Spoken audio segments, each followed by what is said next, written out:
Alright, ladies and gentlemen, welcome to another ShareWise webinar. I'll be your host today, Sebastian Ceracito. Here we have with us TIP, Teaminvest Private Group, CEO and Executive Director Andrew Coleman. So today we'll just be going over, Andrew will be presenting the company, and then after that feel free to put in the chat box or through the presentation any questions you might have, and we'll go over some questions at the end. So thanks, over to you, Andrew. Thank you very much. I'll start sharing. So welcome everyone to this presentation, and thank you to ShareWise for hosting us. I'm just going to go through a few slides today around who we are, what we do, and what makes us a little bit different. And then I'm very open to any questions that you have, because I think the best way to understand a business is always to ask questions about it rather than just listening to a lecture. So the obvious usual notice and disclaimer: obviously we're a listed company. Any projections or forward-looking statements are just that, they're best guesses. Please don't rely upon them as accurate predictions of the future. It's very difficult to make predictions of the future. But obviously I'll do my best to explain everything we've got today. So in terms of the topic of how we're going to go through, I thought we'll just run through a few sections. Firstly, who we are at TIP, what we do, and our noble purpose, mission, and vision, our track record, our niche focus, our operations, a couple of case studies, and then obviously financials and Q&A. So very simply, TIP is an ASX listed investment house focused on the compounding of knowledge and wealth over time. We do it by using proprietary research-driven insights to create better investors and business people. And our vision is to build a portfolio of outstanding investments run by talented leaders that materially improve the lives of our customers, staff, and those who trust us with their money.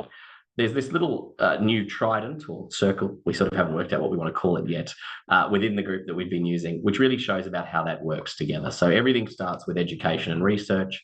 That delivers actionable insights, which leads to practical applications within our business, either in our operating businesses to drive higher profits, in our funds management businesses to provide better returns, or in our advice business to provide valuable ideas.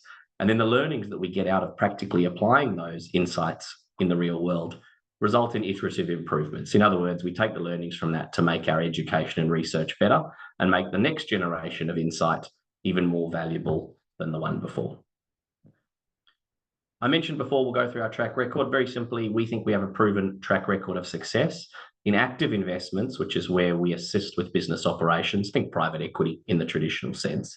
We have delivered a greater than 2.5 times money on invested capital. Inside the education business, where we help people become better investors, we've delivered a 16.27% gross return over 23 years for participants. And in our, per annum, that is, of course, and in our passive investments, where we go along for the ride, we buy a share, but a minority share of an operating entity. We've delivered an 11.24% compound annual return on our flagship fund since February 2014, which I think are numbers that speak for themselves around the success of our model. What makes us unique also gives us our unfair advantage. So how we do that, how we get those returns, are really quite simple. We have 3 big competitive advantages. The first is our niche focus. Because we make direct active investments in the SME sector, so that's businesses of sort of 20 to 200 million revenue, we have a distinct advantage because we don't have to compete with large global players or very small people, trying to buy a business by themselves. We sort of play where the asset size or ticket size is too large for an individual and too small to be of interest to major global players. Secondly, we've got a distinct advantage inside passive investments in listed assets because of the insights being generated by our education business, and we'll talk about that a little bit further. And we're able to do that through our specialist skills and network and access to patient capital. One of the classic problems, of course, in investing is the transaction costs of constantly trying to move in and out to generate a return in a short run. As Warren Buffett so delightfully puts it, if you think you can trade in and out of securities to achieve a better than market average return, I'd love to be your dance partner, but not your business broker. Obviously, in our case as well, that's a big advantage to us. We can find businesses within the SME space, partner up with them, provide them with capital and our network, and watch them grow and take that benefit for many years rather than trying to necessarily make all of that return in 6 months. I think it's always important whenever you look at anyone who's playing around with someone else's money, and we are playing around with your money as shareholders, it's worth asking the question, what's the leadership like and what is the alignment? And we've made a concerted effort to ensure that the alignment of our board and management is directly with shareholders. The board and management of TIP own 28% of the company. All executive remuneration is linked directly to company earnings, and the board gets paid half of their fees every year in shares. So at the end of the day, if we deliver returns for shareholders through dividends and capital growth, we get paid well. And if we deliver growing earnings, the executive team gets paid well. And if we don't, well, we haven't deployed shareholders' capital well, and we shouldn't get paid very well. Pretty simple, right? In terms of expertise, all of our executive team have worked for global investment banks, global consulting firms, or ASX large listed corporates. And they also have real world experience. We make it absolutely critical that anyone who joins us in an investing capacity also has exposure at the operating assets of our business. We think that is part of that lovely virtuous cycle of taking education into direct insights, practical application, and back into improved education. Our strategy is pretty simple. We look to grow a portfolio of look-through revenue and earnings. So that's just the percentage we own of a business multiplied by its profit. A pretty common sense way of judging our success, is what we owing giving us more money every year. And we do that through, in our active investments, enhancing our portfolio by driving efficiency and developing management to sustainably grow profits. A lot of SMEs are very good in their niche, but what they don't have is the ability to take that to the next level, and they don't have the ability to do that in a sustainable manner. So we're very good at coming in, helping them with that succession and development. Inside our passive investments, we look to compound our advantage gained through education simply by applying it to larger and larger pools of capital. More funds under management and more funds under advice multiplied by our traditional fees in that space means more income for the company. And in acquisitions, when we make acquisitions, which is pretty much every year, being a natural acquirer, we look to buy great businesses at attractive prices that are either bolt-ons for our existing businesses where we can share the learnings we already have, or are in a new industry where the management aligns with our philosophy, the way we want to do business. Charlie Munger had a lovely twist on the old saying. He said, "You never want to roll around in the mud with a pig. You both will get dirty, but the pig will enjoy it." Our use of cash in the last year, just 2024, I think if you're going to look at anyone who is an investor, it's worth asking what do they do with their funds. This is just a pretty typical waterfall chart. But what it shows that over the year, we invested north of $7 million in new investments and investments for growth. So that is both growth CapEx within our existing portfolio and new investments. And we still ended the year with a very material cash balance, which shows two things, I think, this chart that's important for someone looking at investing in our business. The first is that our operating assets are highly cash generative. This is not a case of buying businesses and operating businesses at a loss in the hope of selling them to a greater fool somewhere down the track. We buy great businesses that are making good profits and we look to grow them. And then we seek to redeploy those profits to both grow our existing portfolio, investing back in to make them more valuable, and also buying new assets every year. And we try and maintain a very healthy cash buffer. The reason, by the way, we do that is not only because it's a great risk protection, but it's the old story of quite often when an asset comes up that you really want, the ability to move fast enables you to get a better price. So by having that large cash buffer at all times, we can often take advantage of great opportunities quickly where our competitors would need a long drawn out process. That's a big advantage when you're dealing in the private capital space of the market. In terms of our revenue and earnings by business type, I think this is a useful chart just to show a couple of things. Firstly, the vast majority of our revenue and earnings comes from our active portfolio. That is our private equity type operations. But our passive investments have been growing materially over the last few years. And you can see that with the chart on the right. So what I would expect that you will see over time is that the passive and active share will start to even out a little bit more. We did start solely as an active manager, an active investor that has grown into more asset classes. And that's really what we're showing here is that the growth on our passive portfolio is quite rapid, and it's going to start taking up a bigger and bigger portion of our growing earnings over time. Though at this stage, it's still very immaterial relative to the whole. In terms of our active investments, which represent, as you've seen, about 95% of our group earnings, they're broken up really into four main industries: engineering, technology, services, and education. And you can see the split there. We try to maintain quite a diversified split between those, both businesses and industries, for obvious reasons around value and risk protection. But in particular, what it really shows, I think, in this case, is that the services and engineering parts of our business that we have owned the longest have delivered the most to our bottom line, and those other parts of our business that are newer are growing over time as well. But it's a quite broad and diversified revenue and earnings split, which is one of the advantages of our portfolio. In terms of what we mean by active investments, we're really looking at founder-led stable businesses that can benefit from mentorship and capital. And we try to keep within our stable between 10 and 20 assets at any one time. More than about 20 assets becomes very difficult for us to manage in any materially valuable way. It just becomes spread too thin. And less than 10, I think we've just got the balance sheet to support more. So we're always looking for between 10 and 20 assets that we're mentoring. They are predominantly unlisted businesses.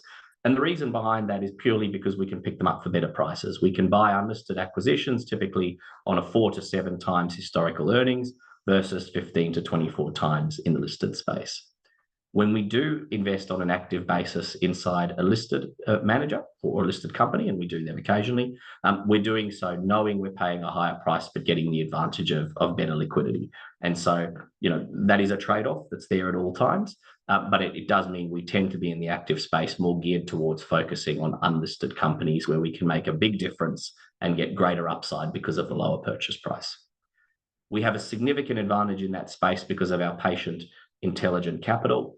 And the goal really, whenever we buy a business inside the private equity or active investment arm of our business, is to deliver a significant multiple of our money invested. Just as you would think in, I'm sure, your own investments, the goal here is for every dollar of capital we put in, can we get more than $1 back, right? Pretty common sense. So our goal is to try and get more than $1 back in dividends while we own the business, and then obviously sell it for more than we paid, so that the multiple of our invested capital over time ends up north of 2 or 3 times, just as I'm sure you would like to with your own portfolio. For every $1 you put in, you'd like to get $2 or $3 back, but at least you want to get $1 back. And that's our goal. It's as simple as that. A couple of case studies, just so you can see that in action. One of our businesses is a company called East Coast Traffic Control. It is a traffic controller on the east coast of Australia. Surprise, surprise, given its name. Quite a large operation now with over 300 traffic controllers and a fleet of over 120 vehicles that are on the road pretty much 24/7. We bought into that business initially in 2014, and we've wholly owned it since 2018. So one of the advantages of having patient capital is that we can effectively date before we get married. We're able to go into a business, buy a portion of it, check that we align with the philosophy of management, that we can add value to the business, and then take full control over time in a staged manner to assist with a succession or growth.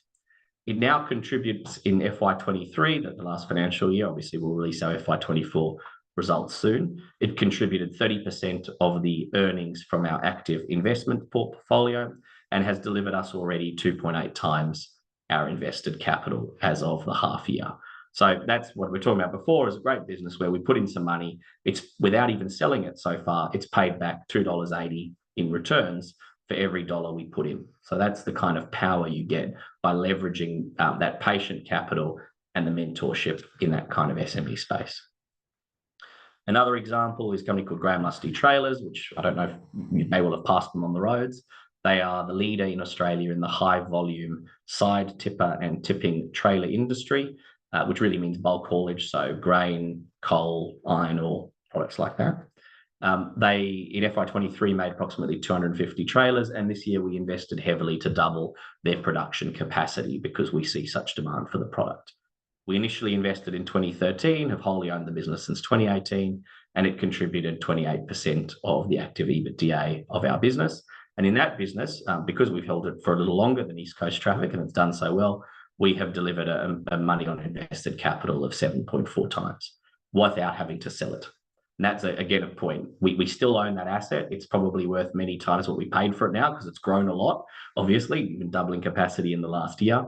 And yet the returns that we see in our books are purely the earnings that business has generated, nothing to do with the capital gain or loss on the asset itself.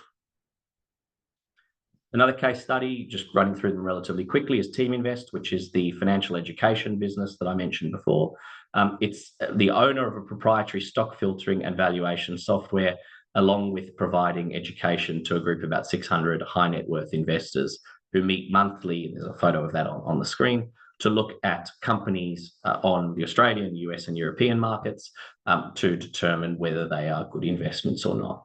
And really the value there is doing two things. The first is using the proprietary research to filter out potential losers, and then using the wisdom of the crowd to determine what is a good investment and when. Inside that business, we manage about we have under advice about $1.6 billion, and it's concentrated mostly in around 27 ASX listed companies, of which we are in the top 20 aggregate in shareholders in an aggregate position. We've wholly owned the business since 2021. It was actually originally our parent company when we first started. They were a shareholder in us, and we bought them back out in 2021. We took them over. It contributed 12% of active EBITDA last year, and despite only owning it for a couple of years, it's already delivered a money on invested capital of 1.3 times. So it's paid us back everything we've spent on it, and everything from now that it makes as earnings are profits. In the passive investment side of the business, that's really our funds management, trustee, registry, administration, insurance broking, and advisory businesses, which is a bit of a mouthful, but effectively it's where we are utilising either the direct knowledge coming out of our education businesses to own a passive stake in a company. Think, for example, a listed company that we might take a placement in, or alternatively, it's where we're providing those services of funds management, trustee, registry, custody for someone else. It utilises all the infrastructure and insights that's already was at play in the rest of our business, and the marginal cost for us to deliver that service is very low. And again, it's a patient capital play. We're focused on long-term compounded returns. We're not interested in short-term opportunistic investments inside the passive investment part of the business. A couple of case studies. We've got a flagship fund, the Conscious Investor Fund, which has delivered an 11.24% after fee net return to investors, compounded for 11 years. That contributes 36% of our passive revenue. And talking about our money on invested capital, because again, in this space, we still judge ourselves in the same way. We've put money in, what have we got out? Has that paid us back? It's already paid us back 0.7 times our investment in what's effectively 18 months. I won't go into the next one in a huge amount of detail, but it's a fund focused specifically on charities and NFPs that we set up that has similarly done very well for us in a very short period of time. In terms of our financials, as I mentioned before, we look at ourselves on a look-through revenue and look-through EBITDA basis. So that means what's the percentage we own of an asset multiplied by that asset's earnings or revenue, because when you're constructing a portfolio of a large number of different things, that's probably the easiest way to look at it. And that we've delivered a 5% CAGR in revenue since 2017 and a 64% CAGR in earnings since 2017. And last year in FY23 delivered 15.7 million of EBITDA. So as you can see, the strategy of investing patient capital into these businesses and letting them pay us back with earnings as well as capital growth has been paying off for us over that period of time. In terms of statutory results, you can grab all this. So I'll maybe come back to that more with questions if anyone has any. But I think the two things I'd like to call out really is that we have equity per share or book value per share of $3.26 at the moment. And if you wanted to look at us like a listed investment company, which I don't think we are, but if you were using that as an analogy, we have net tangible assets of $1.80 a share as of the end of last financial year. And that's called out more here. So sort of just showing there from an NTA perspective, we've grown our NTA at a CAGR of 9.5% per annum while paying dividends. So obviously the actual result in CAGR of tangible assets has been well above 10%. Price to book is obviously very low at the moment. And if you prefer EV to EBITDA, we are in the probably enviable position in the sense of I wish we weren't in it, of that having listed in 2019 at our IPO, our share price has traded down since then, despite materially increasing the value of our earnings. And I think I have to take full responsibility for that in the sense that we've done nothing really between 2019 and now to try and address that from the perspective of corporate activity or discussions with investors. This is one of the first we've ever done, purely because we've been so busy focused on growing the earnings of the underlying businesses. We've spent all of our time making sure the cash came in rather than making sure that the share price reflected it. So I think that's something we're going to have to work on this financial year, and I'm sure you'll see more of my face around if the great team at ShareWise would like to have me back. And that's really all I wanted to cover today. We're a very simple business. I know from the outside it can look relatively complex in the sense of what's a trailer manufacturer doing with a traffic controller and an education business and a fund. But really, if you think of us as we do, which is that we're just an investment house where we can add value to the businesses we own, then all of that sort of, I think, falls away of complexity and becomes really simple. We're just asking the question every day, what can we do to make our investments worth more, deliver more earnings back to us, and then where can we deploy those earnings for even bigger returns next year? Thank you. Yeah, thank you for that, Andrew. Appreciate it. I'm sure that was very insightful to all the viewers, and it was, I know, for myself. So yeah, we'll just move into the Q&A now. If any of the viewers have any questions that'd like to be answered, I'm sure Andrew would be happy to do so. We actually have one come through already, Andrew. So for one of your active investments, what's a typical life cycle from investment to exit? How many investment opportunities do you review each year? Great question. So I don't think there is, I could say, an absolutely typical life cycle of an investment, in the sense of that each one is, because they're run by humans, right? Each group of humans is different. But what we tend to find is that we will go into an investment at a minority stake, somewhere sort of 20 to 50%, partner with them for a couple of years, and then if that's working, we will look to take full control of the business. And then once we have full control of that business, either with that founder remaining as the CEO and maybe a shareholder in tip rather than directly in their business, we'll look to continue to grow it until such time as either we think it's worth more sold than kept, just as you would do with any asset in your portfolio, or alternatively where we think that there's an opportunity to merge it or do something with it in one of our other companies to maximize its value. So in a traditional life cycle or typical life cycle of our investment, it's come in passive, become active as we get to know the business better rather than rushing in. And then once we have full control, treat it like the operator of that business. Our goal there is to maximize our returns, either through growing its earnings, or if we think the earnings can't grow, or we think that the earnings have reached a peak or are worth more to someone else, then exit the asset, hopefully for a material capital gain, and then redeploy that capital into something else. In terms of opportunities we look at during a year, I haven't counted for a very long time. Years ago, at one point, I counted and got up into the hundreds, but I don't think it's quite as many as that anymore. We're a bit more selective around our use of time, but certainly in the tens. And really what we're trying to do is pick the best two or so every year. So most years we'll make, and you can see this in the graph, early on about FY24, if I just pull that up for you. Here we go. In FY24, you can see that we made really 3 major investments during the year out of that, besides the money we redeployed into our portfolio. The first is we took a $1.35 million placement in Climb Investment Management, which is a company we've been following for a long time. We put $1.1 million into other listed securities and a $600,000 investment into a new private equity asset.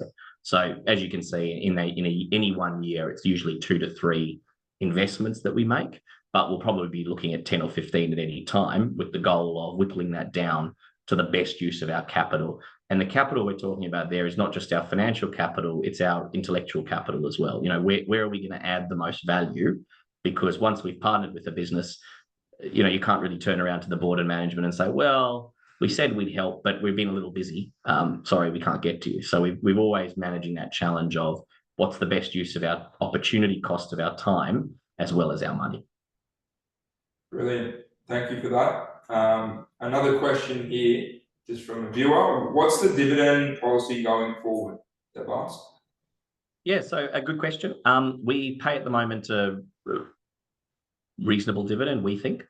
We don't have any real desire to massively amend that at this stage, in terms of we're always asking ourselves the question, are we better off using the capital that we have to pay a larger dividend, to do a share buyback, or to buy a new business? And so at the moment, with where our share price is, and I think you can see that with some of the announcements that have been in the ASX. We think it's a better use of our capital to do a buyback than increase our dividend, just because, again, quoting Warren Buffett, you don't often get offered the opportunity to buy a dollar bill for less than $1. So when you do, you should take it. And, whether we're right or wrong, we think that about ourselves right now. And then the trade-off for the remaining capital is to decide, do we want to buy into a new business or a new opportunity for growth, or pay it out as a dividend? And for the last little while, we've been slowly increasing our dividend, but probably at a lower rate than our earnings have been growing, which has given us more headroom to invest in new opportunities, as you can see in that graph for FY24. Brilliant. Thanks for that. We certainly don't intend to stop paying dividends or anything like that. Okay, lovely. So another question, how much debt do you have off balance sheet, e.g. in your investments? Typically PE firms have no debt, but they load up their investments with debt. A great question. It sounds like someone's been jaded before by the industry. We are relatively unique in that not only do we currently not have any debt at headco level, we don't have any net debt at any of our subcos either. Our philosophy really at the moment has been we've been able to generate more than enough cash to mean we don't need to rely on external financiers. And while you have the opportunity to grow your business at a CAGR of double digits, as we've been doing, without needing to borrow money, why would you go through the hassle of inviting someone else into the bedroom? Yeah, fair enough. So just using all the equity you have then. Exactly. And we're generating, as you can see in this chart, but we're generating sufficient cash at our portfolio levels to support, and from our investments, to support the kind of growth rate that we like to have. I think when you can get those kind of growth rates, as we've been showing in revenue and earnings and net tangible assets, without taking on the extra risk associated with borrowing, there's not particularly much desire for us to suddenly take on some borrowings. Obviously, if we saw an asset, then tomorrow that was an incredible asset that we really wanted and we needed to take on some debt to buy it, we'd look at that. But at this stage in the space we play, we just haven't had a need for it. And in fact, we're generating enough surplus cash that we've effectively extinguished all of our drawn borrowings and have for a number of years. Brilliant. All right. Now, I just have a couple of questions on mine and ShareWise's behalf. I'm sure it'll be pretty insightful to all the viewers watching. So you said TIP Group, it's an ASX listed investment house. You said focused on compounding knowledge and wealth. Now, I was just wondering, where does that knowledge exactly come from? I think everywhere throughout the organisation. So the first thing with knowledge is you should always start with research, right? So we have a research partnership with UNSW that we've had for a number of years. Our founder, originally John Price, was a head of mathematical research at University of New South Wales. And our whole business is based on the idea that inside any investment thesis, any asset class, research gets you about 80% of the way there. If you do enough research and enough deep dive to understand what's going on, you'll be right about 80% of the time. And then on top of that, the wisdom of the crowd can get you from 80% to something much closer to 90, 95%. I don't think you can ever reach 100, but you can certainly do better. And that's where utilising our networks come in, whether that's in listed equities, utilising the Teaminvest network, or in the private equity space by utilising the experts within our businesses. It gives us an edge over a competitor. If you think about it from that perspective, if you were another trailer manufacturer, for example, you would not be able to draw on the breadth of expertise and knowledge that the trailer manufacturers in our group can, whether that's engineering knowledge by dealing with the engineering team at Icon Metal, or it's knowledge about how are you going to manage new upcoming road rules through East Coast Traffic Control, or how should you deploy your capital when you're considering making a new investment in a facility by talking to our property advisory fund team. Those are the kinds of intangible but really, really valuable knowledge elements that we can compound within the group, which would otherwise not be available in a traditional operating business. And I think it's something that certain firms get. I think Soul Patts gets this really well, and Wesfarmers do it very well as well. But I think for most of us in the financial space who tend to see ourselves as specialists, it's not something that comes naturally to us, asking for help from others and asking to learn from others. And so in the process, I think we often leave a lot behind. So we've taken the opposite approach to say, look, we know we're fine, or I know I'm a finance guy. I'm not an engineer. You would never want to put yourself at risk of using anything I have engineered. But if I can surround myself with the best engineers, then I'm going to get more value for our businesses that do engineering. And it's that kind of approach throughout our organization.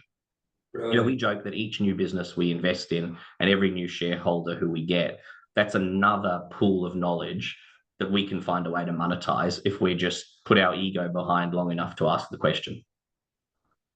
Okay, perfect. Now, also I did notice you mentioned your education business. I was just wondering, could you tell us a bit more about that? And I also noticed it returns 16.3% per annum for the past, 23 years. What enables you to do that? And yeah, give us a bit of a rundown, if you could, please. Absolutely. This is one that I'm probably the most proud of in a way, because it's just the one closest to my heart, being a finance nerd. That's not to say that the trailer business isn't incredible. It's just I wouldn't know how to make a trailer. The concept behind our education business is actually really quite fascinating but simple. Let's start with some economic theory, right, which we should probably all know. So efficient markets hypothesis says that you can't pick winners, that the market already accurately reflects all possible information, and there's no way you could, with certainty and replicability, go out and pick a winner, right? Share prices are a random walk. The really interesting thing, of course, is that finance research also says that there are 28 factors, pretty common sense ones, things like a business never having made a profit or debt to equity being insanely high, that are indicators that a business may cease to exist in the near future. So indicators of potential failure or potential bankruptcy.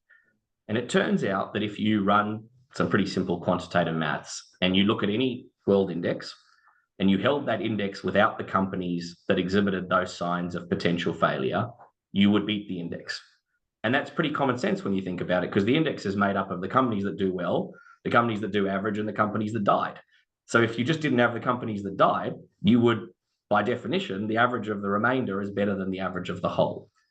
So once you start to look at investing in that mindset, which is the education part of the business, looking at it through research, you can build yourself, and we think we've built an incredibly sustainable competitive edge, which is that you can look at, you can build some software and run some analysis to look at pretty much any market in the world, and with a pretty high degree of certainty, be sure you'll beat the index. The next question that comes up then that I sort of mentioned on before is that might exclude too few companies for you to still manage in a portfolio. So let's take the ASX. Let's say there's 2,000 companies on the ASX. Let's say you run those filters and you're left with 100 companies that don't show any of these potential issues. It's still not possible to actively manage a portfolio of 100 companies well. So you have to have some way of taking that 100 down to a more meaningful number for you. And that's where I think the wisdom of the crowd can come in, because any quantitative piece of analysis is dumb by nature. It's going to miss things that your eyes as a human and your brain will pick up are pretty obviously wrong. I mean, a great example at the moment is if you run those filters, Tiger's Realm Coal, which as many of you may have followed the story of, passes as not showing signs of being a loser. The only problem is, as great as a business Tiger's Realm Coal was, it doesn't exist anymore because it breached Russian sanctions and was shut down. So a little bit of human analysis can then take that out of your pool of potential investments and build you a portfolio that materially beats the index and lets you sleep pretty easy at night. And we've been doing that for 23 years, as we showed in the data, to achieve a gross compound return of 16.7% for investors. And I don't see any reason why we couldn't continue to do that for the next 23 years, because there's nothing about it that requires us to have an insight someone else doesn't.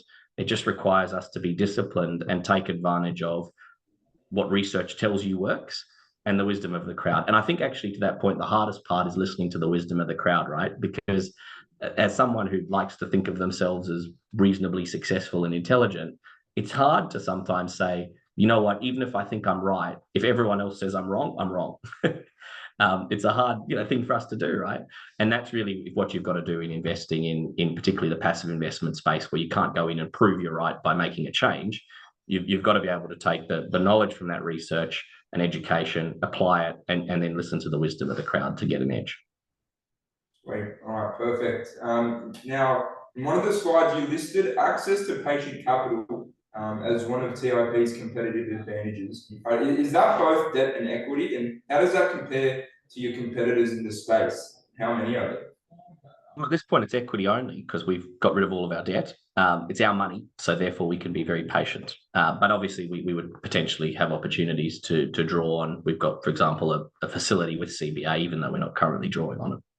I think it's a particular advantage, and I'll say that from the perspective of that if I was an investor in another fund, which I do sometimes, my personal money, one of the questions you always have to ask as the partner putting your money in with another manager is how long am I going to have to wait before I get my money back, right? Because the longer I have to wait, the more at risk my capital is.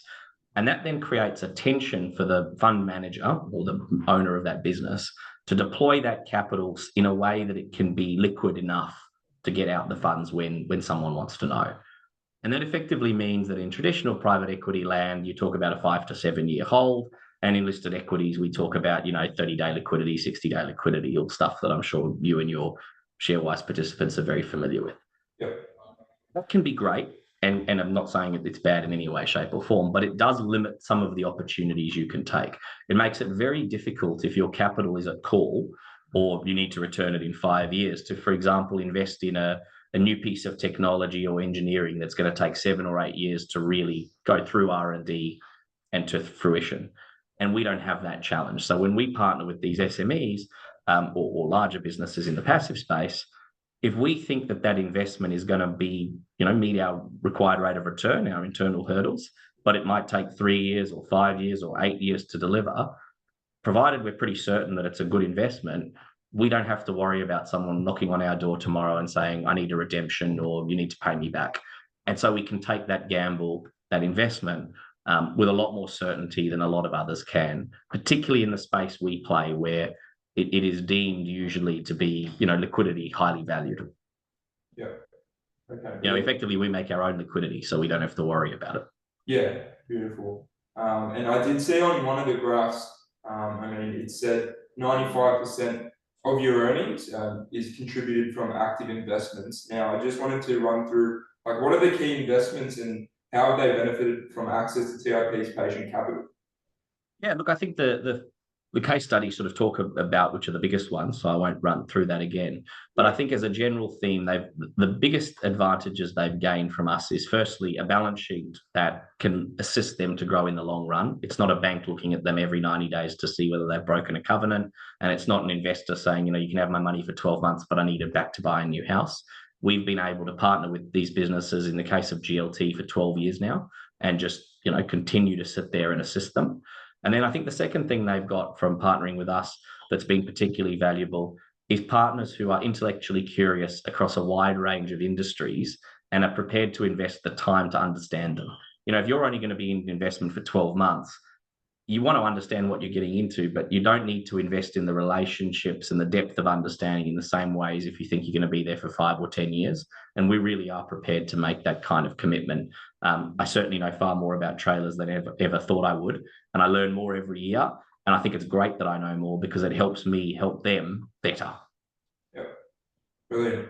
All right. And that conscious investor fund that you mentioned, delivered a return of about 11% per annum after fees.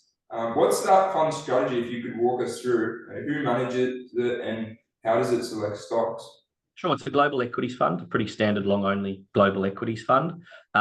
What it does is really simple. It takes the outcomes from our filtering process and the wisdom of the crowd and invests only in those things that pass both. So, for example, in our education business, if we like a company, we invest in it. The second we say we don't like it, the fund sells it. So it's run by our internal team here. It's a very low-touch effort for the manager because effectively the wisdom of the crowd and the software, filtering through research is doing all the heavy lifting. Okay, brilliant. A very replicable strategy. I think we did 15% in FY24. It's on the website. Nice. If anyone wants to look at that, feel free to access. And just to wrap up things, shows that TIP is trading on less than a 0.5 price now and an EV/EBITDA of just 1.7x. How do you calculate the look-through EV/EBITDA, and do you include debt of your associates and subsidiaries? We don't include subsidiary debt, but as I said before, there isn't any, so it shouldn't move the needle in that calculation by any real amount. Certainly not anything more than sort of a fraction of a point.